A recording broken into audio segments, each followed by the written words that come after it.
ಸಹೋದರ, ಪ್ರಿಯ ಸಹೋದರಿಯರೇ, ದೇವನ ವಾಕ್ಯ ಇಡೀ ನಮ್ಮ ದೇಹಕ್ಕೆ ಈ ನಾಲಿಗೆ. ಅದಕ್ಕೆ ದೇವರು ಎಷ್ಟು ಜ್ಞಾನಿ ನೋಡಿ. ನಿಮ್ಮ ಕಾಲು ನೋವು, ಕೈ ನೋವು, ಎಲ್ಲವೂ ನೋವಾಗ್ತದೆ. ಆದರೆ ನಿಮ್ಮ ನಾಲಿಗೆ ದಿನಂಪ್ರತಿ ಮಾತಾಡಿ ಎಷ್ಟೋ ಮಾತಾಡ್ತದೆ. ಈ ಮಾತಾಡುವಂಥ ಈ ನಾಲಿಗೆ ನೋವು ಬರಬಾರ್ದು. ಯಾರಿಗಾದ್ರೂ ನಾಲಿಗೆ ನೋವು ಅಂತ ಅಡ್ಮಿಟ್ ಆಗಿದ್ದೀರಾ? ಹಲೋ, ಯಾರಾದ್ರೂ ಒಬ್ರು ಅಯ್ಯೋ ನಾಲಿಗೆ ನೋವಿಂದ ನಾವು ಅಡ್ಮಿಟ್ ಆಗಿಬಿಟ್ಟಿದ್ದೀವಿ ಆಗಿದೀವಾ? ಕೈ ನೋವು, ಕಾಲು ನೋವು, ಸೊಂಟ ನೋವು, ಎಲ್ಲ ನೋವಿಗೂ ಅಡ್ಮಿಟ್ ಆಗಿದ್ದೀವಿ. ಹೌದಾ? ನಾಲಿಗೆ ನೋವಿಂದ ಯಾರಾದ್ರೂ ಅಡ್ಮಿಟ್ ಆಗಿದ್ದೀರಾ? ಈ ಪ್ರಪಂಚದಲ್ಲಿ ಯಾರೂ ಇಲ್ಲ. ಹೌದಲ್ಲ? ಇಲ್ಲಿ ಸಲೈವ, ಈ ನಾಲಿಗೆ ಬಿಸಿ ಆಗಬಾರ್ದು ಅಂತೇಳಿ ದೇವರಲ್ಲಿ ಎಂಜಿಲನ್ನ ಇಟ್ರು. ಅದೇ ಪ್ರೊಡ್ಯೂಸ್ ಆಗ್ತದೆ. ದೇವರಿಂತ ಜ್ಞಾನಿ ನೋಡ್ರಿ. ನನ್ನ ಮಗಳು ಅನಾವಶ್ಯಕವಾಗಿ ಮಾತಾಡ್ತಾಳೆ. ನನ್ನ ಮಗಳು ಈ ನಾಲಿಗೆಯಿಂದ ನಾನಾ ರೀತಿಯಲ್ಲಿ ಮಾತಾಡುವಂತ ಈ ನಾಲಿಗೆ ಯಾವ ಕಾರಣಕ್ಕೂ ನೋವು ಬರಬಾರ್ದು. ನೋವು ಬರಬಾರದು ನನ್ನ ನಾಲಿಗೆ. ಕಣ್ಣು ನೋವು ಬರ್ತದೆ, ಆಪರೇಷನ್ ಆಗ್ತದೆ, ಕಣ್ಣು ಕಾಣಲ್ಲ. ಆದರೆ ನಾಲಿಗೆ ಒಂದು ಮನುಷ್ಯನನ್ನ ಯಾವತ್ತೂ ಅಡ್ಮಿಟ್ ಮಾಡಲಿದ್ದು ನಾನು ಕೇಳಲಿಲ್ಲ, ಟ್ರೀಟ್ಮೆಂಟ್ ಆಗಿಲ್ಲ. ಆದರೆ ಆಕ್ಸಿಡೆಂಟ್ ಆಗಿ ಕಟ್ಟಾಕ್ಬೋದು, ಅದು ಪ್ರಶ್ನೆ ಬೇರೆ. ಆದರೆ ನಾಲಿಗೆ ಉಳ್ಳವನು ಒಂದು ದಿನವೂ ಯಾವ ಆಸ್ಪತ್ರೆಯಲ್ಲೂ ಅಡ್ಮಿಟ್ ಆಗಲಿಲ್ಲ. ಏಕೆಂದರೆ ದೇವನ ಸ್ತುತಿಸುವಂಥ ನಾಲಿಗೆ, ದೇವನನ್ನು ಆರಾಧಿಸುವ ನಾಲಿಗೆ, ಇನ್ನೊಬ್ಬರಿಗೆ ಒಳ್ಳೆಯದನ್ನು ಮಾಡುವಂಥ ನಾಲಿಗೆ, ಅಭಿಷೇಕವನ್ನು ಪಡೆಯುವಂಥ ನಾಲಿಗೆ, ಕೈ ಎತ್ತಿ ಪ್ರಾರ್ಥಿಸುವಾಗ ಆ ಕರ್ತನಲ್ಲಿ ಸದಾಕಾಲ ನಮ್ರತೆಯಿಂದ ಪ್ರಾರ್ಥಿಸುವಂಥ ನಿನ್ನ ನಾಲಿಗೆ ಯಾವ ಕಾರಣಕ್ಕೂ ಏನಾಗಬಾರ್ದು? ವೇದನೆ ಇರಬಾರದು. ನಿನ್ನ ನಾಲಿಗೆ ಸದಾಕಾಲ ನನ್ನ ಸ್ತುತಿಸಬೇಕೆಂಬುದಾಗಿಯೇ ಕೊಟ್ಟಂಥ ನಾಲಿಗೆ ನಮಗೆ ದೇವರು ಈ ಅಭಿಷೇಕಕ್ಕಾಗಿ ಅದಕ್ಕಾಗಿ ಪ್ರಿಯ ಸಹೋದರ, ಪ್ರಿಯ ಸಹೋದರಿ, 3ನೇ ವಾಕ್ಯ 2ನೇ ವಾಕ್ಯ ಓದಿ ಬ್ರದರ್. ವಾಕ್ಯ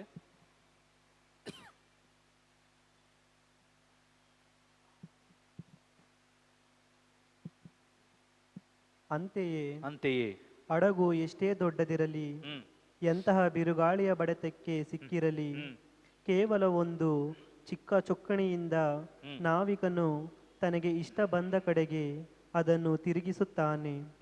ನಾಲಿಗೆಯೂ ಹಾಗೆಯೇ. ಅದು ಶರೀರದ ಸಣ್ಣ ಅಂಗವಾಗಿದ್ದರೂ ಬಡಾಯಿ ಕೊಚ್ಚುವುದು ಬಹಳ. ಒಂದು ಸಣ್ಣ ಕಿಡಿಯು ದೊಡ್ಡ ಕಾಡನ್ನೇ ಸುಡಬಲ್ಲದು. ನಾಲಿಗೆಯು ಆ ಬೆಂಕಿಯ ಕಿಡಿಯಂತೆ. ಅದು ಆ ಧರ್ಮಲೋಕದ ಪ್ರತೀಕ. ಅಂಗಗಳ ನಡುವೆ ಇದ್ದು ಇಡೀ ಶರೀರವನ್ನು ಮಲಿನಗೊಳಿಸುತ್ತದೆ. ನರಕಾಗ್ನಿಯಿಂದ ಒತ್ತಿಕೊಂಡು ಅದು ಬಾಳಿನ ಚಕ್ರಕ್ಕೆ ಬೆಂಕಿಯನ್ನು ಹಚ್ಚುತ್ತದೆ.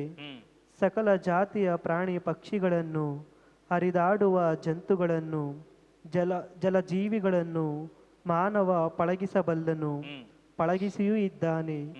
ಆದರೆ ನಾಲಿಗೆಯನ್ನಾದರೂ ಹತೋಟಿಗೆ ತರಲು ಯಾರಿಗೂ ಸಾಧ್ಯವಿಲ್ಲ. ಅದು ಸತತ ಕೇಡನ್ನುಂಟು ಮಾಡುವ ಕಿಡಿ, ಮೃತ್ಯು ಮಾರಕ ವಿಷಕೊಂಡಿ. ಪ್ರಭುವನ್ನು ಪರಮಪಿತನನ್ನು ಸ್ತುತಿಸುವುದು ಅದೇ ನಾಲಿಗೆಯೇ.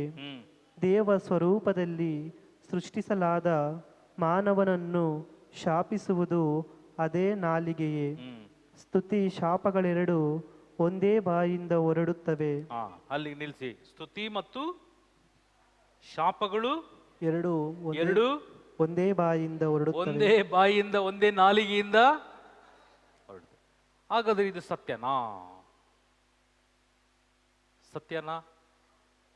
ಹಲೋ, ಇಲ್ಲಿ ತಿರುಗಿಸ್ಕೊಳ್ಳಿ. ಜ್ಞಾನೋಕ್ತಿ ಅಧ್ಯಾಯ 18. ಜ್ಞಾನೋಕ್ತಿ ಅಧ್ಯಾಯ 18 ವಾಕ್ಯ 20-21. ಜ್ಞಾನೋಕ್ತಿ: ಬಾಯಿ ಬಿತ್ತಿದ ಬೆಳೆಯಿಂದ ಮನುಷ್ಯ ಹೊಟ್ಟೆ ತುಂಬುವನು. ಸರಿಯಾಗಿ ಗಮನಿಸಿ. ಬಾಯಿ ಬಿತ್ತಿದ ಬೆಳೆಯಿಂದ ಮನುಷ್ಯನು ಹೊಟ್ಟೆ ತುಂಬುವನು, ಹೊಟ್ಟೆಯನ್ನ ತುಂಬಿಸಿಕೊಳ್ಳುವನು. ಕರೆಕ್ಟಾ? ಹಲೋ, ಕೆಲಸ ಮಾಡಿದ್ರೇನೆ ಬಾಯಲ್ಲಿ ಮಾತಾಡುವಾಗ ಲೆಕ್ಚರರು, ಕಂಡಕ್ಟರು, ಅದಾದ್ಮೇಲೆ ಬಾಯಿಯನ್ನು ಉಪಯೋಗಿಸಿ ಅನೇಕ ಜನ ನಾವು ಸಂಪಾದನೆ ಮಾಡಿ ಹೊಟ್ಟೆ ತುಂಬಿಸ್ಕೊಳ್ತೀವಿ. ಹೌದಲ್ಲ? ಕರೆಕ್ಟಾ? ಇಲ್ಲಿ ಆ ಬಾಯಿ ಆ ನಾಲಿಗೆ ಎಷ್ಟು ಶ್ರೇಷ್ಠವಾದದ್ದು. ಓದಿ ಬ್ರದರ್ ವಾಕ್ಯ. ತುಟಿಗಳು ಹ್ಮ್ ಕೊಟ್ಟ ತುಟಿಗಳು ಕೊಟ್ಟ ಫಲದಿಂದ ಹ್ಮ್ ತಿಂದು ತೇಗುವನು. ತಿಂದು ತೇಗುವನು. ತುಟಿಗಳು ಕೊಟ್ಟ ಫಲದಿಂದ ಅವನು ತಿಂದು ತೇಗುವನು. ಆಮೇಲೆ ಜನನ ಮರಣಗಳ ಹ್ಮ್ ಶಕ್ತಿ ಹ್ಮ್ ನಾಲಿಗೆಗಿದೆ. ಜನನ ಮರಣದ ಶಕ್ತಿ ನಾಲಿಗೆ ನಿಮ್ಮ ನಿಮ್ಮ ನಾಲಿಗೆಗೆ ಇದೆ. ವಚನ ಪ್ರಿಯರು ಅದನ್ನು ರುಚಿಸುವರು. ಕೈ ಹಿಡ್ಕೊಳ್ರಿ ಅಕ್ಕಪಕ್ಕ, ಎಲ್ರು ಕೈ ಹಿಡ್ಕೊಳ್ರಿ. ಪ್ರಿಯರೇ, ಯಾಕಿದು ಹೇಳಿಸ್ತೀನಿ ಅಂತ ಹೇಳಿದರೆ, ನಿಮ್ಮ ಜೀವಿತದಲ್ಲಿ ಓದಿಲ್ಲದ ಕೇಳಿಲ್ಲದ ಸಂದರ್ಭಗಳು ಇರ್ತವೆ. ಈ ವಾಕ್ಯ ನಿಮಗೆ ಒಂದು ಸಾಕ್ಷಿಯಾಗಿರ್ತವೆ. ಇವತ್ತು ನೀವು ಕೇಳಿದ್ದೀರಿ, ಅದಾದ್ಮೇಲೆ ಅದನ್ನ ಮರುಕಳಿಸಿ ಹೇಳ್ತೀರಿ. ಒಂದು ದಿನ ಸತ್ತ ಮೇಲೆ ಈ ವಾಕ್ಯಗಳು ನಿಮಗೆ ಸಾಕ್ಷಿ ಇರ್ತವೆ. ಈ ವಾಕ್ಯಗಳು ನಿಮ್ಮನ್ನ ಸಾಕ್ಷಿಪಡಿಸುವಂಥದ್ದು. ಅದಕ್ಕಾಗಿ ವಾಕ್ಯವು ಅತಿ ಪರಿಶುದ್ಧ.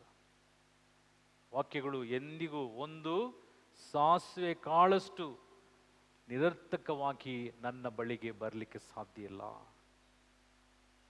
ದೇವನ ವಾಕ್ಯ. ನಾವು ಆಡಿದ ಮಾತು ಸುಳ್ಳು. ನಾವು ಆಡಿದ ಮಾತು, ವಾಗ್ದಾನ ಮಾಡಿದ್ದು ಅದು ಸುಳ್ಳು ವಾಗ್ದಾನಗಳನ್ನ ಮಾಡ್ತೇವೆ.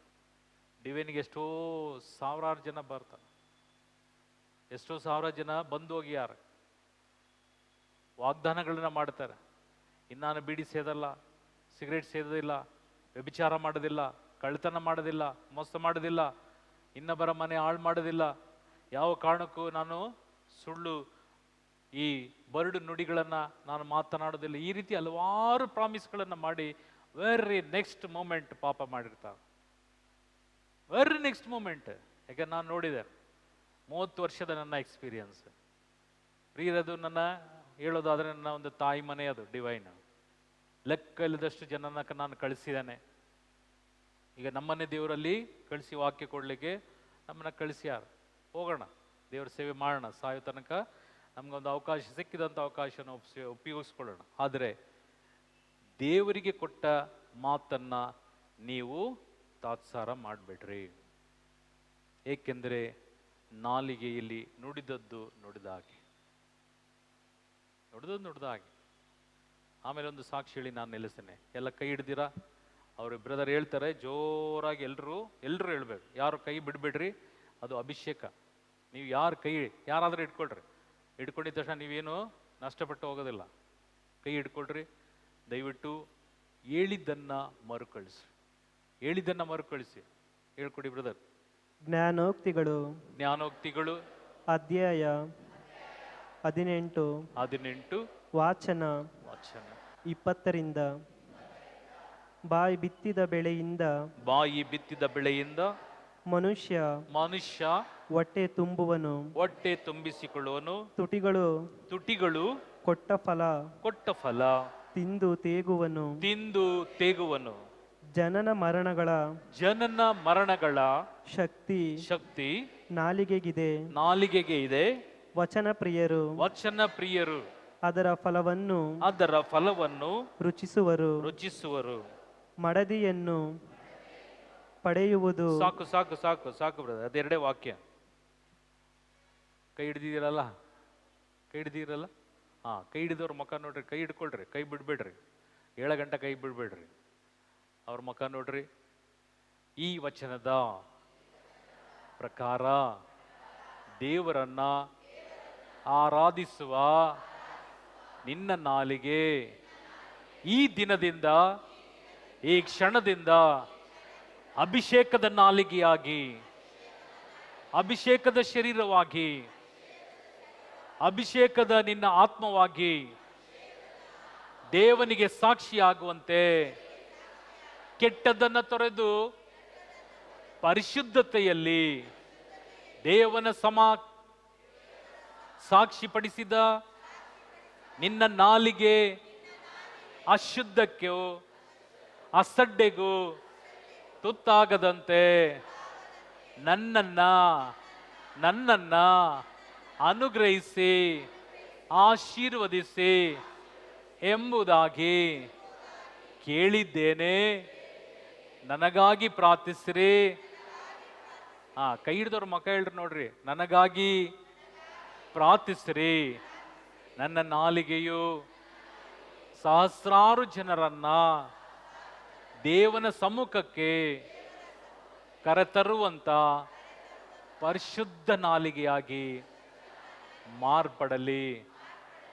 ಆಮೇನ್, ಆಮೇನ್. ಒಂದು ಸೆಕೆಂಡ್ ಕೊಡ್ರಿ. ಒಂದು second. Praise the lord. Hallelujah, hallelujah. ನಾನು ಕೌನ್ಸಿಲಿಂಗ್ ತಗೊಳ್ಳುವಾಗ ಪ್ರಿಯ ಸಹೋದರ, ಪ್ರಿಯ ಸಹೋದರಿ, ಒಂದು ಹೆಂಗಸು ಕೌನ್ಸಿಲಿಂಗ್ ಸ್ಟಾರ್ಟ್ ಮಾಡಿದ ಆ ಕ್ಷಣದಿಂದ ಅಳ್ಲಿಕ್ಕೆ ಸ್ಟಾರ್ಟ್ ಮಾಡಿದ. ಆದಮೇಲೆ ನಾನು ಕೇಳಿದೆ, ಯಾಕೆ ಅಳ್ತೀರಾ? ಕಣ್ಣು ಮುಚ್ಚಿ ಪ್ರಾರ್ಥಿಸೋಣ. ಕಣ್ಣು ಮುಚ್ಚಿದ ಮೇಲೆ ದೇವರು ನನಗೆ ತಿಳಿಸ್ಕೊಟ್ರು, ಈಕೆ 3 ಬಾರಿ ಸುಸೈಡ್ ಮಾಡಲಿಕ್ಕೆ ಯತ್ನಿಸಿದ್ಲು ಎಂಬುದಾಗಿ. ಆ ಸುಸೈಡ್ ಮಾಡಲಿಕ್ಕೆ ಯತ್ನಿಸಿದ್ದು 3 ಸಲವೂ ದೇವರು ತಡೆದಿದ್ದಾರೆ, ದೇವರು ಕಾಪಾಡ್ಯಾರ. ಅದು ನೆಕ್ ಮೂಮೆಂಟಲ್ಲಿ ಕಾಪಾಡ್ಯಾರ. ಅದಾದ್ಮೇಲೆ ಈಕೆ ಸುಸೈಡ್ ಅವಳ ನಾಲಿಗೆಯಿಂದಲೇ. 4 ಮಕ್ಕಳ ತಾಯಿ. ಆ ಗಂಡ ಒಳ್ಳೆಯ ಹಾರ್ಡ್ ವರ್ಕರ್, ಒಳ್ಳೆಯ ಕೆಲಸಗಾರ. ಬರುವಾಗ ಅವನ ಅಭ್ಯಾಸ ಸ್ವಲ್ಪ ಕುಡಿದು ಬರ್ತಿದ್ದ. ಒಂದು ದಿನ ಒಂದು ಫಂಕ್ಷನ್ ಆಯಿತು. ಫಂಕ್ಷನಲ್ಲಿ ಗಂಡ ಹೆಂಡತಿ ಹೋಗಿದ್ರು, ಮಕ್ಕಳು ಹೋಗ್ಲಿಲ್ಲ. ಅಲ್ಲಿ ಹೋಗುವಾಗ ಅಲ್ಲಿ ಡ್ರಿಂಕ್ಸ್ ಇತ್ತು ಫಂಕ್ಷನಲ್ಲಿ. ಹೆಂಡತಿ ಹೇಳಿದ್ಲಂತೆ, ದಯವಿಟ್ಟು ಕುಡಿಬೇಡ, ದಯವಿಟ್ಟು ಕುಡಿಬೇಡ. ಕುಡಿದ್ರೆ ನೀನು ಇಲ್ಲೇ ಇರ್ಬೇಕು, ನಾನು ಪಕ್ಕದ ಮನೆಯವರೆಲ್ಲ ಬಂದಿಯಾರ, ಅವ್ರ ಜೊತೆ ಹೊರಟೋಗ್ತೇನೆ, ನೀನು ಇಲ್ಲೇ ಸತ್ತು ಬಿದ್ದಿರು ಅಂದ್ಲಂತೆ. ಏನು ಹೇಳಿದಂತೆ? ನೀನು ಕುಡಿದು ಇಲ್ಲೇ ಸತ್ತು ಬಿದ್ದಿರು, ನಾನು ನನ್ನ ಪಕ್ಕದ ಮನೆಯವ್ರು ಬಂದಿಯಾರ, ಅಲ್ಲಿ ಅವ್ರ ಜೊತೆ ಹೊರಟೋಗ್ತೇನೆ ಅಂತ ಹೇಳಿದ್ಲು. ಗಂಡಸರು ಕಾರಣಕ್ಕೆಂದರೆ ಅವತ್ತು ಒಂದು ಬಲಹೀನತೆಯ ಒಂದು ಸ್ವಭಾವ. ಆ ಮನುಷ್ಯ ಫ್ರೆಂಡ್ಸ್ ಎಲ್ಲ ಸಿಕ್ಕಿದ್ರು, ಮಾತಾಡಿ, ಬಾ ಮರ, ಏನು ಮರ ನೀನು ಹೇಳ್ತಾರಲ್ಲ, ಏನು ಹೆಂಡ್ತಿಗೆ ಎದುರ್ಕೋತೀಯ ನೀನು, ಹೆಂಡ್ತಿ ಗುಲಾಮನಾ ಅಂತೆಲ್ಲ ಹೇಳ್ತಾರೆ. ಆಗ ಪಾಪ ಈ ಮನುಷ್ಯನಿಗೆ ಮೀಸೆ ಇರೋನು, ನೀನು ಮೀಸೆ ಹೊತ್ತಿದ್ಯಾ, ಏನು ಬಾ ಗದರ್ಸು, ಹಂಗೆ ಹಿಂಗೆ ಅಂತೇಳಿ ಕರ್ಕೊಂಡೋಗಿ ಸ್ವಲ್ಪ ಕುಡಿಸಿದ್ರು. ಕುಡಿದ ಮೇಲೆ ಏನಾಗತ್ತೆ? ಅಲ್ಲೋ, ಸ್ವಲ್ಪ ಕುಡಿದ ಮೇಲೆ ಕುಡುಕರಿಗೆ ಚಾರ್ಜ್ ಆಗತ್ತೆ. ಆಗ ಒಳಗೆ ಒಂದು ಹಾಡಿದೆಯಲ್ಲ, ಒಳಗೆ ಸೇರಿದರೆ, ನೋಡಿ ತುಂಬ ಚೆನ್ನಾಗಿ ಗೊತ್ತಿವ್ರಿಗೆ, ಒಳಗೆ ಸೇರಿದರೆ ಗುಂಡು, ಹುಡುಗಿ ಆಗೋಳು ಗಂಡು. ಈಕೆಗ ಹುಡುಗಿ ಗಂಡ ಆಗಿದೆಯೋ ಏನೋ ಗೊತ್ತಿಲ್ಲ. ಇಲ್ಲ ಪ್ರೆಸ್ ಲಾರ್ಡ್. ಹಾಡೆ ನೋಡ್ರಿ, ಹುಡುಗಿನೇ ಗಂಡ ಆಗೋಗತ್ತೆ ಅಂತ ಕುಡ್ದಾಗ. ಆಗ ಅದರದ್ದು ಪವರ್ ಏನಿರ್ಬೋದು, ಹೌದಲ್ಲ? ಈ ರೀತಿ ಆಕೆ ಆ ಫಂಕ್ಷನಲ್ಲಿ ಅವನು ಕುಡಿತಾ ಇದ್ದ, ಕೂತ್ ನೋಡ್ಲು, ಕಣ್ಣು ಬಿಟ್ಲು, ಅವನು ಕೇರೆ ಮಾಡಲಿಲ್ಲ. ಅದಾದ್ಮೇಲೆ ಹಿಂಗೆ ನಿಂತ್ಲು. ಯಾಕಂದ್ರೆ ಅವನಿಗೆ ಏನು ಹೋಗಿದೆ ಆಲ್ರೆಡಿ, ಅವನಿಗೆ ಗಂಡೆ ಆಗ್ಬಿಟ್ಟಿಯಾನೆ. ಅದಾದ್ಮೇಲೆ ಫುಲ್ಲು ಯಾವ ರೀತಿ ಅಂತ ಹೇಳಿದ್ರೆ, ಅವನು ಏನೇ ಹೇಳಿದ್ರು ರಿಯಾಕ್ಷನ್ ಇಲ್ಲ ಅವನು. ಸರಿ, ಅವಳು ನೋಡಿದ್ಲು, ಗಂಡ ನೋಡ್ಬಿಟ್ಟು ಪಕ್ಕದ ಮನೆಯವ್ರ ಜೊತೆ ಹೊಟ್ಟೋದ್ಲು. ಪಕ್ಕದ ಮನೆ ಜೊತೆ ಹೊಟ್ಟೋದು. ಮನೆ ಸ್ವಲ್ಪ ದೂರ, ಹೇಳಿದ್ರೆ ಗಾಡಿ ಇದೆ. ಸರಿ, ಮದುವೆ ಎಲ್ಲ ಆಯಿತು, ಫ್ರೆಂಡ್ಸ್ ಎಲ್ಲ ಆಯಿತು, ಕುಡಿದ್ರು ಎಲ್ಲ, ಹಾಯ್ ಬಾಯ್ ಎಲ್ಲ ಹೇಳಿ ಆಯ್ತು. ಇವನು ಗಾಡಿ ಸ್ಟಾರ್ಟ್ ಮಾಡ್ದ. ಸ್ಟಾರ್ಟ್ ಮಾಡಿ ಇವನು ಎಲ್ರಿಗೂ ಹೇಳಿ ಹೋದ. ಹೆಂಡ್ತಿನ ನೋಡ್ದ, ಹೆಂಡ್ತಿ ಇಲ್ಲ. ಹೇಳಿದ್ಲಲ್ಲ ಫಸ್ಟೇ, ನಾನು ನೀನು ಕುಡಿದ್ರೆ ಪಕ್ಕದ ಮನೆಯವ್ರ ಜೊತೆ ಹೊಡೆದು ನೀನು ಇಲ್ಲೇ ಬಿದ್ದು ಸಾಯಿ ಅಂತ ಹೇಳ್ಬಿಟ್ಟು ಹೊಡೋದಿಲ್ಲ. ಅವನು ನೋಡ್ದ, ಇಲ್ಲ, ಸ್ಟಾರ್ಟ್ ಮಾಡಿಕೊಂಡು ಹೋದ. ಹೋಗ್ತಾ ಹೋಗ್ತಾ ಈ ಚಳಿ ಮತ್ತು ಎಣ್ಣೆ ಹೋಗುವಾಗ ಹೈ ವೆಲಾಸಿಟಿ ನೀರು, ಹರಿತಾ ಇತ್ತು.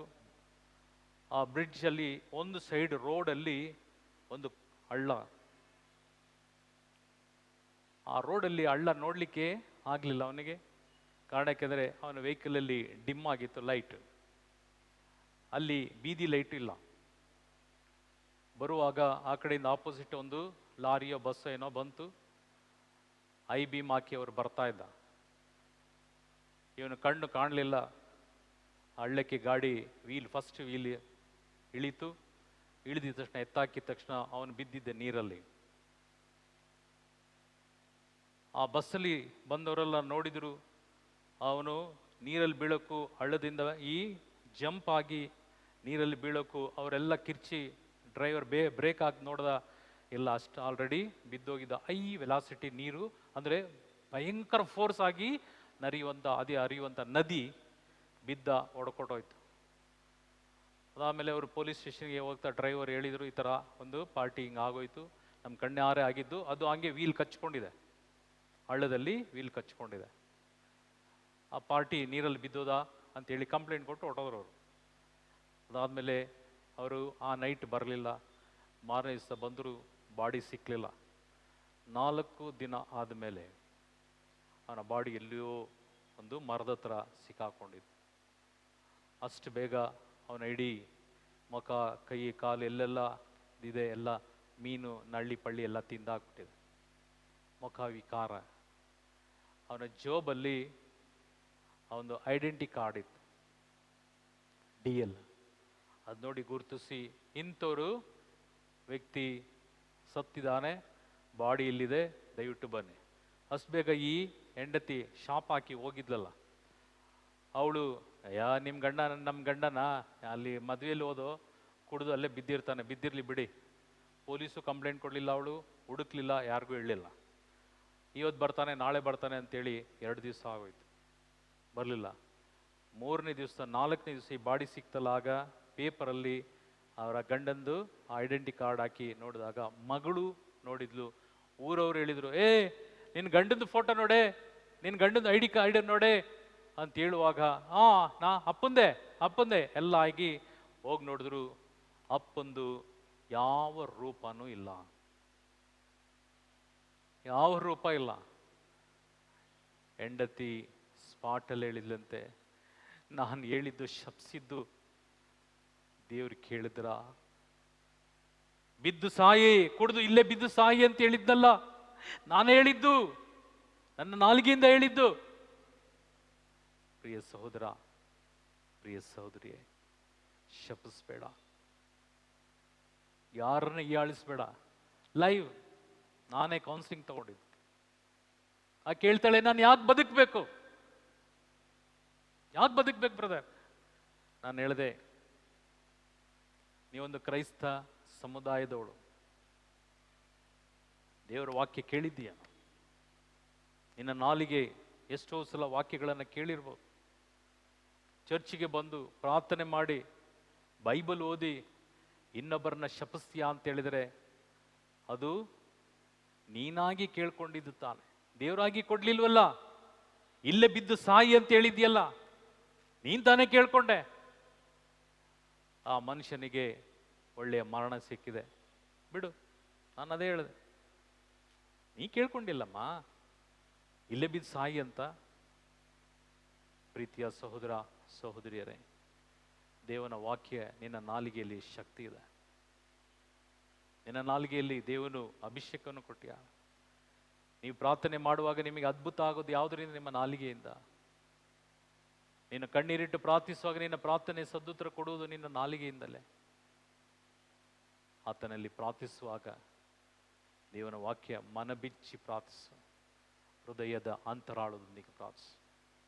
ಯಾವಾಗ ನಿನ್ನ ನಾಲಿಗೆಯಲ್ಲಿ ತುಚ್ಛವಾಗಿ ಮಕ್ಕಳನ್ನು ಬೈಬೇಡ್ರಿ, ಹಾಳಾಗೋಗು, ಯಾಕೆ ಹುಟ್ಟಿದೆ, ಯಾಕೆ ಬೆಳೆಸ್ದೆ ಹೇಳ್ಬೇಡ್ರಿ. ಯಾರನ್ನ ನಿಂದಿಸ್ಬೇಡಿ, ನಿಮ್ಮ ಗಂಡನಾಗ್ಲಿ ಹೆಂಡತಿ ಆಗಲಿ, ನಿಮ್ಮ ಮಕ್ಕಳಾಗಲಿ. ನೀವು ಯಾವ ಸ್ಟೇಜಲ್ಲಿ ಯಾವ ಯಾವ ರೀತಿಯಲ್ಲಿ ಗಲಾಟೆ ಮಾಡಿದ್ರಿ ನಿಮಗೆ ಗೊತ್ತು. ಯಾರೂ ಸಭ್ಯರಲ್ಲ, ಎಲ್ಲರೂ ದೇವನ ಸಮ್ಮುಖದಲ್ಲಿ ಪಾಪಿಗಳೇ. ಎಲ್ಲರೂ ನಾನಾ ರೀತಿಯಲ್ಲಿ ಗಲಾಟೆ ಮಾಡಿದವ್ರೆ. ಎಲ್ಲರೂ ನಾನಾ ರೀತಿಯಲ್ಲಿ ಬೈದವ್ರೆ. ಆದರೆ ಒಂದು ತಿಳ್ಕೊಳ್ರಿ, ನಿಮ್ಮ ಮಕ್ಕಳನ್ನು, ನಿಮ್ಮ ಗಂಡನನ್ನು ಇಲ್ಲ ನಿಮ್ಮ ಹೆಂಡತಿಯನ್ನು ದೇವನ ಸನ್ನಿಧಾನಕ್ಕೆ ಕರ್ಕೊಂಡು ಬನ್ನಿರಿ. ವಾಕ್ಯಗಳು ಪರಿಶುದ್ಧವಾದವು. ಈ ಅಂತ್ಯ ದಿನದಲ್ಲಿದ್ದೀರಿ. ನಿಮ್ಮ ಮನೆ, ಆಸ್ತಿ, ಅಂತಸ್ತು ಕೊಟ್ಟದ್ದು ಎಲ್ಲವೂ ದೇವರೇ. ದೇವರನ್ನು ಮರಿಬೇಡ್ರಿ. ನನಗೆ ಗೊತ್ತಿದೆ, ಅಯ್ಯೋ ಇವರೇನಾ ಇದೇ ವಾಕ್ಯನ. ಇದು ಲೈಕ್ ಓಷನ್.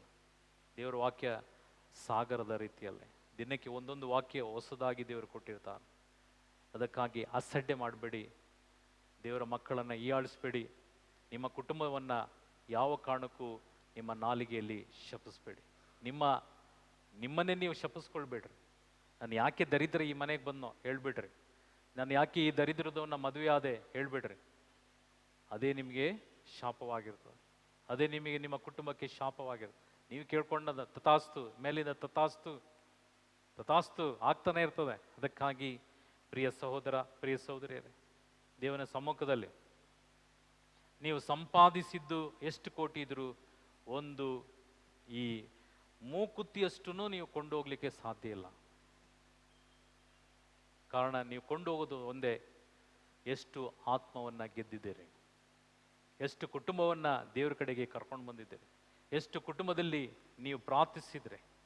ಈ ಪ್ರಾರ್ಥನೆ ಪ್ರತಿ ಒಬ್ಬ ದ್ವೇಷದಲ್ಲಿರ್ತಕ್ಕಂಥ, ವೈರಾಗ್ಯದಲ್ಲಿ, ಅಗೆತನದಲ್ಲಿರ್ತಕ್ಕಂಥವ್ರನ್ನೇ ನಿಮ್ಮನ್ನ ಸ್ನೇಹ ಭಾಗದಲ್ಲಿ ತಂದು ಕೊಡುವಂಥದ್ದೇ ನಿಮ್ಮ ನಮ್ರತೆಯ ತಗ್ಗಿಸಿಕೊಳ್ಳುವ ಪ್ರಾರ್ಥನೆ.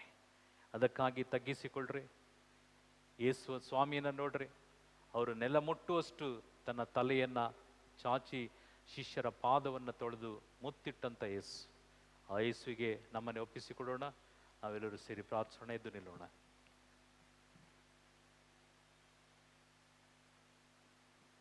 ಕಣ್ಣುಗಳನ್ನು ಮುಚ್ಚುತ್ತಾ ನಮ್ಮ ಅಗತ್ಯಗಳನ್ನು ದೇವನಿಗೆ ಸಮರ್ಪಿಸಿಕೊಡಿ. ನಿಮ್ಮ ಅಗತ್ಯಗಳು ದೇವನ ಪರಿಶುದ್ಧ ಸಾನ್ನಿಧ್ಯದಲ್ಲಿ ಅದು ಬೆಲೆ ಕಟ್ಟಲಿಕ್ಕೆ ಸಾಧ್ಯವಿಲ್ಲ. ನಿಮ್ಮ ಅಗತ್ಯ ಎಲ್ಲವನ್ನ ಬಲ್ಲವನು ದೇವನು. ಅದು ಎಂಥ ಒಂದು ಸಂದರ್ಭ ಇದ್ದರು, ಎಂಥ ಒಂದು ಸಮಸ್ಯೆ ಇದ್ದರು, ಆ ಸಮಸ್ಯೆಗೆ ಪರಿಹಾರವೇ ನಿಮಗೆ ಕೊಟ್ಟಿರ್ತಕ್ಕಂಥ ನಿಮ್ಮ ನಾಲಿಗೆಯ ಪ್ರಾರ್ಥನೆ. ಆ ನಾಲಿಗೆಯಿಂದ ಬರುವಂಥ ಅಭಿಷೇಕದ ವಾಕ್ಯ ನಿಮ್ಮ ಕುಟುಂಬವನ್ನು ಸ್ಪರ್ಶಿಸಲಿ. ನಿಮ್ಮ ಕುಟುಂಬವನ್ನು ಮಾತ್ರವಲ್ಲ, ನಿಮ್ಮ ಪರಿಸರ, ನಿಮ್ಮ ಶತ್ರುಗಳು, ನಿಮಗೆ ಸಹಾಯ ಮಾಡಿದವರು, ನಿಮ್ಮನ್ನು ಸತ್ಯಕ್ಕೆ ಕೊಂಡು ಬಂದವರು, ಸತ್ಯದ ಹಾದಿಯಲ್ಲಿ ನಡೆಸಿದವರು, ನಿಮಗೆ ಸೇವೆ ಮಾಡಿದವರು, ಎಲ್ಲವನ್ನ ಈ ನಿಮಿಷದಲ್ಲಿ ಜ್ಞಾಪಿಸಿಕೊಳ್ಳ್ರಿ. ಪ್ರತಿಯೊಬ್ಬರನ್ನ ಈ ನಿಮಿಷದಲ್ಲಿ ದೇವನ ಪಾದಕ್ಕೆ ಒಪ್ಪಿಸುತ್ತಾ, ನಿಮ್ಮಲ್ಲಿರುವಂಥ ರೋಗಗಳನ್ನು, ನಿಮ್ಮ ಕುಟುಂಬದಲ್ಲಿರುವಂಥ ರೋಗಿಗಳು, ನಿಮ್ಮ ಕುಟುಂಬದಲ್ಲಿ ಇರುವಂಥ ಅನೇಕ ಸಮಸ್ಯೆಗಳು, ಸಾಲದ ಹೊರೆ, ನಮಗೆ ಕೇಳುವಂಥ, ನಾವು ಅನುಭವಿಸುವಂಥ ಪ್ರತಿಯೊಂದು ಸಂದರ್ಭವನ್ನು ದೇವನ ಕರಗಳಿಗೆ ಬಿಟ್ಟುಕೊಡಿ. ನಿಮ್ಮ ಕುಟುಂಬದಲ್ಲಿ ಗಂಡ ಹೆಂಡತಿಯ ಮಧ್ಯದಲ್ಲಿ ಅಸಮಾಧಾನ ಇರಬಹುದು, ಹಾಗೂ ನೀವು ನೆನೆಸಿದ ಕಾರ್ಯ ನಡೆಯದೇ ಇರಬಹುದು, ಅದಕ್ಕೆ ನಾವು ಪ್ರಶ್ನಿಸಿ ದೇವರನ್ನು ನಿಂದಿಸಿರ್ಬೋದು. ಎಲ್ಲವನ್ನ ದೇವನ ಕರಗಳಿಗೆ ಒಪ್ಪಿಸುತ್ತಾ, ಕರ್ತನೇ ನನ್ನನ್ನು ಕ್ಷಮಿಸು, ನಾನು ಪಾಪಿ, ನನ್ನ ಪಾಪವನ್ನು ಕ್ಷಮಿಸಿ ಎಂಬುದಾಗಿ ಕಣ್ಣುಗಳನ್ನು ಮುಚ್ಚಿ ನಿಮ್ಮ ಅಗತ್ಯಗಳನ್ನು ದೇವನಿಗೆ ಒಪ್ಪಿಸಿಕೊಡುತ್ತಾ ಪ್ರಾರ್ಥಿಸೋಣ. ಪರಿಶುದ್ಧ ದೇವನೇ, ಜೀವದ ಒಡೆಯನೇ, ಸೃಷ್ಟಿಯ ಸಮಸ್ತನೇ, ನನಗಾಗಿ ಪ್ರಾರ್ಥಿಸಿ ಎಂಬುದಾಗಿ ಕೇಳಿಕೊಂಡಂಥ ಸರ್ವರನ್ನ ನಿನ್ನ ಪರಿಶುದ್ಧ ಕರಗಳಿಗೆ ಬಿಟ್ಟು ಕೊಡುತ್ತಿದ್ದೇನೆ ಸ್ವಾಮಿ. ಪ್ರತಿಯೊಬ್ಬರನ್ನ, ಇಲ್ಲಿ ಬಂದಿರುವಂಥ ಬರದೇ ಇರುವವ ಪ್ರತಿಯೊಬ್ಬರನ್ನ, ಫೋನಲ್ಲಿ ಸಿಕ್ಕಿದಂಥವರು, ಸಿಗದೇ ಇರತಕ್ಕಂಥ ಎಲ್ಲರನ್ನ ಈ ನಿಮಿಷದಲ್ಲಿ ಸ್ಮರಿಸಿಕೊಳ್ಳುತ್ತಾ ಪ್ರಾರ್ಥಿಸಿದ್ದೇನೆ. ಅಯ್ಯ, ನಿನ್ನ ನಾಮದಲ್ಲಿ, ನಿನ್ನ ಪರಿಶುದ್ಧ ವಾಕ್ಯದಲ್ಲಿ ಶಕ್ತಿ ಇದೆ, ಬಲ ಇದೆ ಎಂಬುದಾಗಿ ಕರ್ತನೆ ನಮ್ಮೆಲ್ಲರನ್ನು ಒಪ್ಪಿಸಿಕೊಡುತ್ತಾ ಪ್ರಾರ್ಥಿಸಿದ್ದೇನೆ ಅಪ್ಪ. ಇದು ಜ್ಞಾನೋಕ್ತಿ 18ನೇ ಅಧ್ಯಾಯದ ಪ್ರಕಾರ ವಾಕ್ಯ 21 ನಮ್ಮೆಲ್ಲರಲ್ಲೂ ನೆರವೇರಿಸಿ. ನಮ್ಮ ನಾಲಿಗೆಯು ಪರಿಶುದ್ಧ ಎಂಬುದಾಗಿ ಹೇಳಿದೆಯಲ್ಲ, ವಚನ ಪ್ರಿಯರು ಅದನ್ನು ಅನುಭವಿಸೋರು ಎಂಬುದಾಗಿ ಹೇಳಿದೆಯಲ್ಲ, ಜನನ ಮರಣದ ಶಕ್ತಿ ನಿನ್ನ ನಾಲಿಗೆಗೆ ಕೊಟ್ಟಿದ್ದೇನೆ ಎಂಬುದಾಗಿ ಹೇಳಿದೆಯಲ್ಲ ಸ್ವಾಮಿ. ಇದೋ ನಾವು ಮಾಡುವ ಪ್ರಾರ್ಥನೆಗೆ ಸದ್ದುತ್ತರ ದಯಪಾಲಿಸು. ನನ್ನ ನಾಲಿಗೆಯಿಂದ ಬಂದಂಥ ನಾನಾ ರೀತಿಯ ಶಾಪದ ವಾಕ್ಯಗಳು, ನಾನು ನನ್ನ ಕುಟುಂಬವನ್ನು ಶಪಿಸಿರಬಹುದು, ನನ್ನ ಗಂಡನನ್ನು ಶಪಿಸಿರ್ಬೋದು, ನನ್ನ ಹೆಂಡತಿಯನ್ನು ಶಪಿಸಿರ್ಬೋದು, ನನ್ನ ಅತ್ತೆ, ನನ್ನ ಮಾವ ಹಾಗೂ ನನ್ನ ಕುಟುಂಬಸ್ಥರು, ನನ್ನ ಅಣ್ಣ ತಮ್ಮ, ಅಕ್ಕ ತಂಗಿ, ಮಕ್ಕಳನ್ನ ಹಾಗೂ ನೆರೆಯವರನ್ನ ಹಾಗೂ ಅನೇಕರನ್ನ ಶಪಿಸಿರ್ಬೋದು. ಅನೇಕ ಕುಟುಂಬಗಳಲ್ಲಿ ನನ್ನ ನಾಲಿಗೆಯಿಂದ ಅನೇಕ ರೀತಿಯಲ್ಲಿ ಜಗಳಗಳು, ವೈಮನಸ್ಸು ಆಗಿರಬಹುದು. ಕರ್ತನೇ ಕ್ಷಮಿಸು. ಕರ್ತನೇ, ನನಗೆ ಗೊತ್ತಿಲ್ಲದೆ ನಾನು ಲೌಕಿಕವಾದಂಥ ಕಾರ್ಯದಲ್ಲಿ ನಿರಂತನಾಗಿ ನಾನು ಮಾಡಿದಂಥ ನೀಚ ಪಾಪವನ್ನ ನಿನಗೆ ಒಪ್ಪಿಸಿಕೊಡ್ತಿದ್ದೇನೆ ಸ್ವಾಮಿ. ನನ್ನನ್ನು ಕ್ಷಮಿಸು. ನನ್ನನ್ನು ನಿನ್ನ ಪರಿಶುದ್ಧ ರಕ್ತದಲ್ಲಿ ತೊಳೆದು ಶುದ್ಧೀಕರಿಸು. ನಾನು ಅಯೋಗ್ಯನಾಗಿ ನಿನ್ನ ಮುಂದೆ ನಿಂತಿದ್ದೇನೆ ಸ್ವಾಮಿ. ನನ್ನನ್ನು ಯೋಗ್ಯನಾಗಿ ಈ ನಿಮಿಷದಲ್ಲಿ ಪರಿಗಣಿಸು. ನಿನ್ನ ವಾಕ್ಯ ನನ್ನ ಹೃದಯದಲ್ಲಿ ಸ್ಪರ್ಶಿಸಲ್ಪಡಲಿ. ಹೊಲ್ಸು ಮಾತುಗಳಿಂದ ನನಗೆ ಬಿಡುಗಡೆ ಮಾಡು. ಹೊಲ್ಸು ಕಾರ್ಯಗಳನ್ನು ನನ್ನ ಕಣ್ಣುಗಳು ನೋಡದೇ ಇರಲಿ. ನನ್ನ ಕಿವಿಗಳು ಸದಾಕಾಲ ನಿನ್ನ ವಾಕ್ಯವನ್ನು ಕೇಳುವಂತೆ, ಹೊಲಸು ಮಾತುಗಳು, ಚಾಡಿ ಮಾತುಗಳು ಕೇಳದಂತೆ ನನ್ನ ಇಡೀ ಶರೀರವೇ ನಿನ್ನ ಆಲಯ ಎಂಬುದಾಗಿ ಹೇಳಿದೆಯಲ್ಲ. ಅನೇಕರ ಮೇಲೆ, ಅನೇಕರ ಮಕ್ಕಳ ಮೇಲೆ, ಅನೇಕ ಗಂಡನ ಮೇಲೆ, ಹೆಂಡತಿಯರ ಮೇಲೆ ನಾನು ನಾನಾ ರೀತಿಯಲ್ಲಿ ಕೆಟ್ಟದಾಗಿ ಮಾತನಾಡಿದಂಥ ಮಾತುಗಳು ದೇವ ಕರ್ತನೆ ಕ್ಷಮಿಸು ಕರ್ತನೆ. ನೋಡಿಲ್ಲದ ಕಾರ್ಯವನ್ನ ನೋಡಿದ್ದೇ ಎಂಬುದಾಗಿ ಇದು ವರ್ಣಿಸಿ ಹೇಳಿದಂಥ ನಾನಾ ರೀತಿಯಾದಂಥ ಕೆಟ್ಟ ಮಾತುಗಳು, ಹೊಲ್ಸು ನುಡಿಗಳು ಎಲ್ಲದರಿಂದ ನನಗೆ ಈ ಕ್ಷಣ ಕರ್ತನೆ ಕ್ಷಮಿಸು. ಬಿಡುಗಡೆಯನ್ನು ಅನುಗ್ರಹಿಸು ಅಪ್ಪ. ನಾನು ನಿನ್ನ ನಾಮದ ನಿಮಿತ್ತವಾಗಿ ಇಂದಿನಿಂದ ಈ ಕ್ಷಣದಿಂದ ನಿನ್ನ ಮಗಳಾಗಿ, ನಿನ್ನ ಮಗನಾಗಿ ನನ್ನನ್ನು ಅಂಗೀಕಾರ ಮಾಡು ಸ್ವಾಮಿ. ಇದು ಯಾವ ಕಾರಣಕ್ಕೂ ನನ್ನ ನಾಲಿಗೆಯಿಂದ ನನ್ನ ಕುಟುಂಬ ನಷ್ಟಪಟ್ಟು ಹೋಗಿದ್ದಲ್ಲಿ ಇದು ಎಲ್ಲವನ್ನ ನಿನ್ನ ಪಾದಕ್ಕೆ ಒಪ್ಪಿಸಿದ್ದೇನೆ. ದಾರಿದ್ರ್ಯದಿಂದ, ನಾನಾ ರೀತಿಯ ರೋಗದಿಂದ, ನಷ್ಟಗಳಿಂದ, ಕಷ್ಟಗಳಿಂದ, ಕಣ್ಣೀರು, ವೇದನೆ, ಸಂಕಟಗಳು, ನಾನಾ ಪ್ರಶ್ನೆಗಳು, ತೀರದ ಸಾಲ, ಇದು ಎಷ್ಟೇ ಸಂಪಾದಿಸಿದರೂ ಮನೆಯಲ್ಲಿ ನೆಮ್ಮದಿ ಇಲ್ಲದಂಥ ಬದುಕು, ಗಂಡ ಹೆಂಡತಿರ ಮಧ್ಯೆ ಜಗಳ, ಮಕ್ಕಳು ನಾನಾ ರೀತಿಯ ಕೆಟ್ಟ ಕಾರ್ಯ, ಕೆಟ್ಟ ಚಾಲಿಗೆ ಹೋಗಿರ್ತಕ್ಕಂಥ ಮಕ್ಕಳು, ಏಳು ಮಾತು ಕೇಳದಂಥ ಮಕ್ಕಳು, ಕುಟುಂಬದಲ್ಲಿ ಒಂದೊಂದು ಕ್ಷಣವೂ ನಾನಾ ರೀತಿಯಲ್ಲಿ ಸಮಸ್ಯೆಗಳು. ಇದೋ ಕರ್ತನೆ, ಇದೆಲ್ಲವೂ ಆಗಿದ್ದು ನನ್ನ ನಾಲಿಗೆಯಿಂದಲೂ, ನನ್ನ ಕಣ್ಣು, ನನ್ನ ಕಿವಿ, ನನ್ನ ಪಂಚ ಇಂದ್ರಿಯ ಅಪ್ಪ ಈ ನಿಮಿಷದಲ್ಲಿ ಶುದ್ಧೀಕರಿಸು. ನಿನ್ನ ಕಲ್ವಾರಿ ರಕ್ತದಲ್ಲಿ ನನ್ನ ತೊಳೆದು ಶುದ್ಧೀಕರಿಸು. ನನ್ನನ್ನು ಅಭಿಷೇಕದಲ್ಲಿ, ನಿನ್ನ ಪರಿಶುದ್ಧ ಆತ್ಮದಲ್ಲಿ ನನ್ನನ್ನು ಮುನ್ನಡೆಸು. ಇದೋ ನಿನ್ನ ಪರಿಶುದ್ಧ ವಾಕ್ಯದ ಪ್ರಕಾರ ಯೆರೆಮೀಯ 33:3 ಹೇಳಿದ ಹಾಗೆ ಇದೋ ನನ್ನಲ್ಲಿ ಬೇಡಿಕೊಳ್ಳುವಂತ ಪ್ರತಿಯೊಬ್ಬನನ್ನ ನಾನು ಅನುಗ್ರಹಿಸಿ ಅವನು ಕೇಳಿದಂಥ ಕಾರ್ಯವನ್ನ ಹಾಗೂ ಅವನಿಗೆ ಗೋಚರವಾಗದಂಥ ಅನೇಕ ಕಾರ್ಯಗಳನ್ನ, ಇದೋ ಗುಪ್ತ ಕಾರ್ಯಗಳನ್ನ ನಾನು ಆತನಿಗೆ ಗೋಚರಪಡಿಸ್ತೇನೆ ಎಂಬುದಾಗಿ ಹೇಳಿದ್ದಿಲ್ಲ ಸ್ವಾಮಿ. ತಿಳಿಯಲಾರದಂಥ ಸೀಕ್ರೆಟ್ಗಳನ್ನು ನಾನು ನಿನಗೆ ತಿಳಿಸ್ತೇನೆ ಎಂಬುದಾಗಿ ಹೇಳಿದೆಯಲ್ಲ. ಯೋಹಾನ 14:14 ಹೌದು, ನನ್ನ ನಾಮದಲ್ಲಿ ಏನು ಬೇಕಾದರೂ ಕೇಳು, ಅದನ್ನ ಮಾಡಿಯೇ ತೀರ್ತೇನೆ ಎಂಬುದಾಗಿ ಹೇಳಿದ್ಯಲ್ಲ ಸ್ವಾಮಿ. ಅದೇ ರೀತಿಯಲ್ಲಿ ಪ್ರಕಟಣೆ 3ನೇ ಅಧ್ಯಾಯ ವಾಕ್ಯ 20 ಹೇಳಿದೆಯಲ್ಲ, ಇದೋ ನಿನ್ನ ಹೃದಯದ ಬಾಗಿಲ ಮುಂದೆ ನಾನು ತಟ್ಟುತ್ತಲೇ ಇರ್ತೇನೆ, ನೀನು ತೆಗೆದಿದ್ದೇ ಆದಲ್ಲಿ ನಿನ್ನ ಹೃದಯದಲ್ಲಿ ತಂಗುತ್ತೇನೆ, ನಿನ್ನ ಮನೆಯಲ್ಲಿ ನಾನು ಬಂದು ಊಟ ಮಾಡುತ್ತೇನೆ, ವಾಸ ಮಾಡುತ್ತೇನೆ ಎಂಬುದಾಗಿ ಹೇಳಿದ್ಯಲ್ಲ ಸ್ವಾಮಿ. ಹೌದು ಕರ್ತನೆ, ಆ ಪರಮ ಪ್ರಸಾದದ ರೂಪದಲ್ಲಿ ನನ್ನ ಹೃದಯಕ್ಕೆ ಪ್ರವೇಶಿಸುವಂತ ದೇವನೇ, ನನ್ನ ಜೊತೆ ಊಟ ಮಾಡುವುದು, ನನ್ನ ಜೊತೆ ನಿರಂತರವಾಗಿ ಇರುವುದು, ನನ್ನನ್ನು ಅಭಿಷೇಕ ಮಾಡುವುದು, ನನ್ನನ್ನು ನಿನ್ನ ಆಶ್ರಯದ ಜೀವಿಸುವಂತ ಕಾರ್ಯವೋ ಇದು ನನಗೆ ಅನುಗ್ರಹಿಸಿ ಕಾಪಾಡು ಕರ್ತನೆ. ನಿನ್ನ ವಾಕ್ಯ ಬಿಟ್ಟು ಎಡಕ್ಕೋ ಬಲಕ್ಕೋ ಹೋಗದಂತೆ ಈ ನಾಲಿಗೆಯಲ್ಲಿ ನಾನು ಬೀಡಿ ಸಿಗರೇಟು ಕುಡಿಯುವಂಥ ಕಾರ್ಯವು, ನಾನಾ ರೀತಿಯ ಪಾಪದ ಮಲಿನ ಕಾರ್ಯಗಳು ನನ್ನ ನಾಲಿಗೆಯಲ್ಲಿ ನಡೆಯದಂತೆ ಪರಿಶುದ್ಧಗೊಳಿಸು, ಅಭಿಷೇಕ ಮಾಡು. ನನ್ನ ಕಣ್ಣುಗಳು ಸದಾಕಾಲ ನಿನ್ನ ಪರಿಶುದ್ಧ ಆ ಮುಖವನ್ನು ನೋಡುವಂತೆ, ತ್ಯಾಗವನ್ನು ನೋಡುವಂತೆ, ನನ್ನ ಕಿವಿಗಳು ನಿನ್ನ ಅಮೂಲ್ಯ ವಾಕ್ಯವನ್ನು ಕೇಳುವಂತೆ, ನನ್ನ ಶರೀರವು ನಿನ್ನ ಪರಲೋಕದ ಆತ್ಮ ಶರೀರವಾಗಿ ಮಾರ್ಪಡಲಿಕ್ಕಾಗಿ ನನ್ನನ್ನು ಅನುಗ್ರಹಿಸು. ಯೇಸು ಕ್ರಿಸ್ತನ ನಾಮದಲ್ಲಿ ಇದು ನನ್ನನ್ನು, ನನ್ನ ಕುಟುಂಬವನ್ನು, ನನ್ನ ಪರಿಸರ, ನನ್ನ ರಾಜ್ಯ, ನನ್ನ ದೇಶ, ಪ್ರತಿಯೊಂದು ಮಾನವ ರಕ್ಷಣೆ ಹೊಂದಿಕೊಳ್ಳುವಂತೆ ಇನ್ನು ಬರುವ ದಿನಗಳಲ್ಲಿ ಅನೇಕ ಜನರನ್ನ ನಿನ್ನ ಸಾನ್ನಿಧ್ಯಕ್ಕೆ ಕರೆದುಕೊಂಡು ಬರುವಂತ ಸೇವಕಿಯಾಗಿ ನನ್ನನ್ನು ಮಾರ್ಪಡಿಸು. ಯೇಸು ಕ್ರಿಸ್ತನ ಮಧುರ ನಾಮದಲ್ಲಿ ಪ್ರಾರ್ಥನೆ ಮುಗಿಸಿ ಮನೆಗೆ ಹೋಗುವಾಗ ನಮ್ಮ ವಾಹನವನ್ನು ಆಶೀರ್ವದಿಸು, ರಸ್ತೆಯನ್ನು ಆಶೀರ್ವದಿಸು, ಪ್ರಕೃತಿಯನ್ನು ಆಶೀರ್ವದಿಸು. ಯಾವ ಕೇಡು ಸಂಭವಿಸದಂತೆ ಸುರಕ್ಷಿತವಾಗಿ ಮನೆಯನ್ನು ತಲುಪುವಂತೆ ನಿನ್ನ ಕೃಪಾವರವನ್ನು ಕರುಣಿಸು. ಯೇಸು ಕ್ರಿಸ್ತನ ಮಧುರ ನಾಮದಲ್ಲಿ, ಲೋಕರಕ್ಷಕನ ನಾಮದಲ್ಲಿ, ನೀತಿವಂತನ ನಾಮದಲ್ಲಿ, ನಂಬಿಗಸ್ತ ನಾಮದಲ್ಲಿ ಬೇಡಿದ್ದೇನೆ. ಜೀವದ ಒಡೆಯನೇ, ಜೀವದ ಒಡೆಯನೇ, ಜೀವದ ಒಡೆಯನೇ.